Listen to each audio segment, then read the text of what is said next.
जय हिंद दोस्तों। तो आज के इस वीडियो में हम आपके लिए लेकर के आए हैं जीके के 20 इम्पोर्टेंट एमसीक्यूज जो सभी परीक्षाओं के लिए इम्पोर्टेंट हैं। आइए हम लोग स्टार्ट करते हैं पहला प्रश्न से। किसके समय में कलकत्ता में प्रथम उच्च न्यायालय की स्थापना की गई थी? प्रथम न्यायालय की स्थापना जो कलकत्ता में की गई थी वो निम्नलिखित में से किनका कार्यकाल था? तो करेक्ट आंसर क्या होगा? ऑप्शन सी हो जाएगा। वारेन हेस्टिंग्स के टाइम में कलकत्ता में प्रथम बार न्यायालय आने की कोर्ट की स्थापना की गई थी। अंग्रेजी में कोर्ट, हिंदी में न्यायालय। ठीक है, वारेन हेस्टिंग्स के समय में। तो सही आंसर क्या हो जाएगा फ्रेंड्स? आपका ऑप्शन सी हो जाएगा। नेक्स्ट क्वेश्चन है, बंगाल के किस गवर्नर जनरल के काल में पिट्स इंडिया एक्ट जो 1784 में पारित किया गया था? तो किस गवर्नर जनरल के कार्यकाल में ये जो है पारित किया गया था पिट्स इंडिया एक्ट को? करेक्ट आंसर वारेन हेस्टिंग्स ही हो जाएगा। ऑप्शन डी बिल्कुल सही आंसर हो जाएगा। ठीक है, ऑप्शन डी। आइए प्रश्न संख्या 3 देखिए। प्रधानमंत्री पद पर सर्वाधिक समय तक कौन आसीन रहा? आसीन कहने का मतलब है कि सबसे अधिक लंबे समय तक। जो 4 ऑप्शन हैं, चौधरी चरण सिंह, इंदिरा गांधी, लाल बहादुर शास्त्री, जवाहरलाल नेहरू। सबसे अधिक समय तक यहाँ पर प्रधानमंत्री के पद पर कौन बने रहे? तो जवाहरलाल नेहरू बने रहे सबसे अधिक दिनों तक। 1947 में जब भारत आज़ाद हुआ उस टाइम ये देश के प्रथम प्रधानमंत्री बने थे।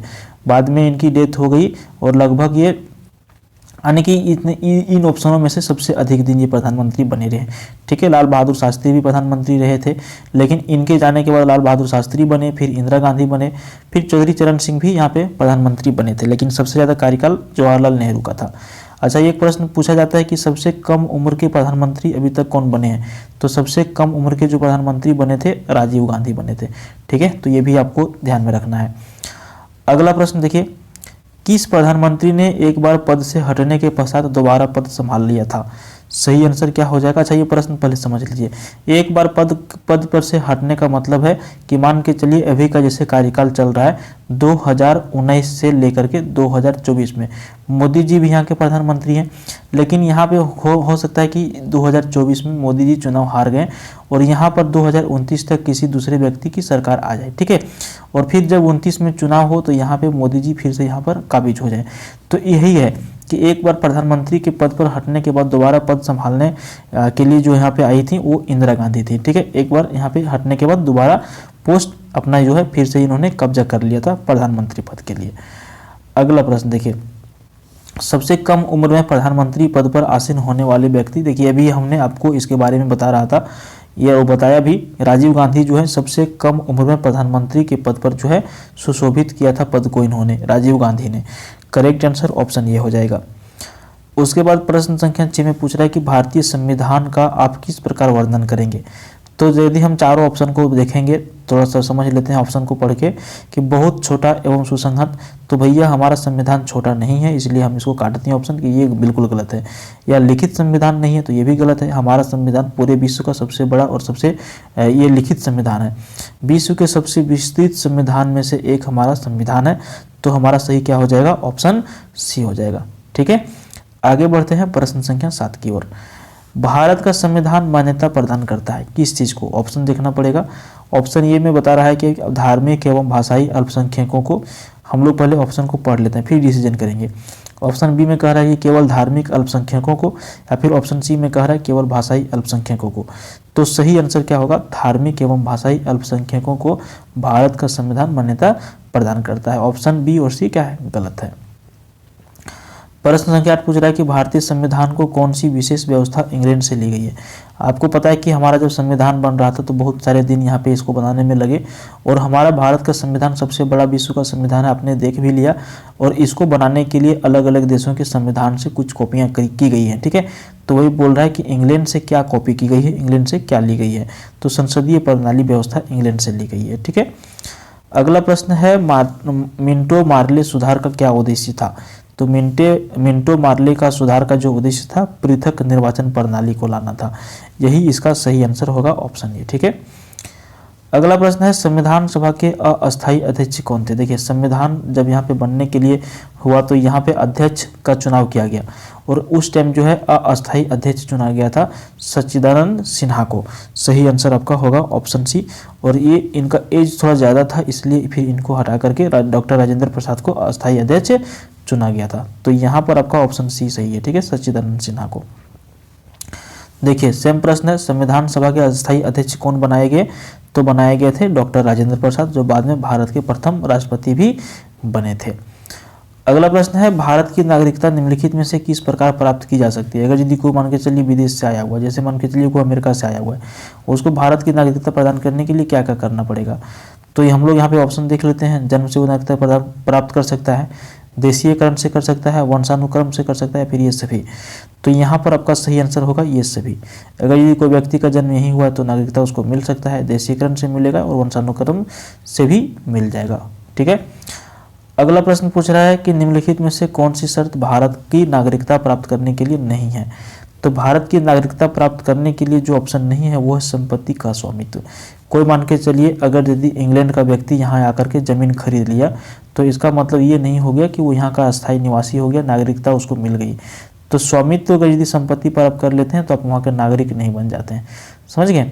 तो ये यहाँ पर नागरिकता प्राप्त करने के लिए नहीं, जबकि अधिवास, पंजीकरण या फिर वंशाक्रम, ये तीनों नागरिकता प्राप्त करने के लिए भारत के लिए काफ़ी है, ठीक है। संपत्ति का स्वामित्व नहीं लागू होता है।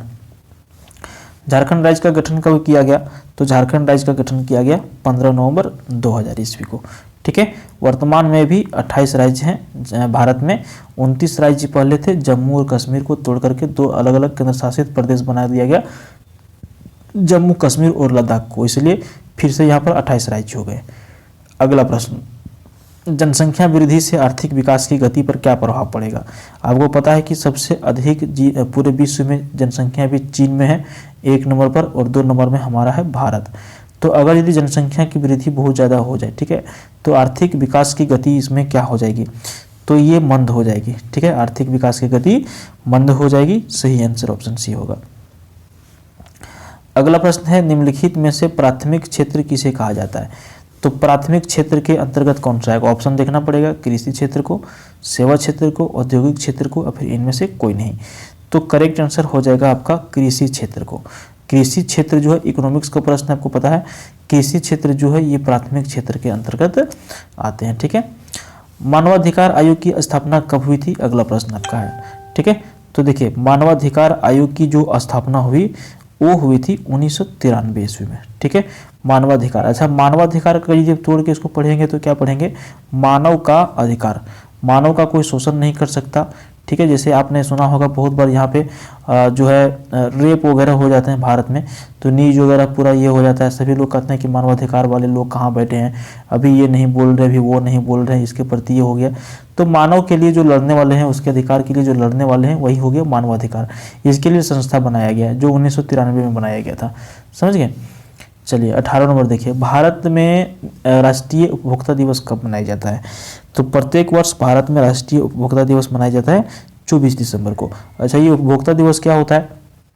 तो उपभोक्ता दिवस होता है कि अगर यदि आप किसी वस्तु को खरीद रहे हैं तो वहाँ पे हमारा है अधिकार, ठीक है, कि हम चीज़ें डिफेक्टिव नहीं लेंगे, कोई वजन हमें कम तोड़ कर नहीं देंगे।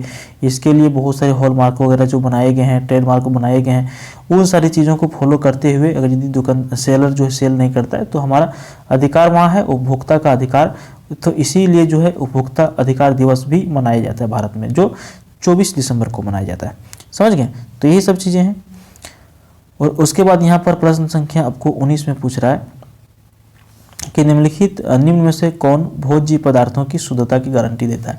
देखिए अगर यदि कोई खाना है, ठीक है, कोई यानी कि कोई भी चीज़ जो बनाया हुआ है, खाने का सामान जो है, तो इसकी शुद्धता की पहचान हम लोग कैसे करेंगे? खाने का कोई पदार्थ है तो अब हम कैसे जानेंगे कि ये पदार्थ जो है बिल्कुल सही है, सटीक तरीके से बनाया गया है, इसमें सारी जो रूल्स रेगुलेशंस होते हैं खाना बनाने के लिए उसको फॉलो किए गए हैं। तो भोज्य पदार्थ की शुद्धता की गारंटी यहाँ पे कौन देगा?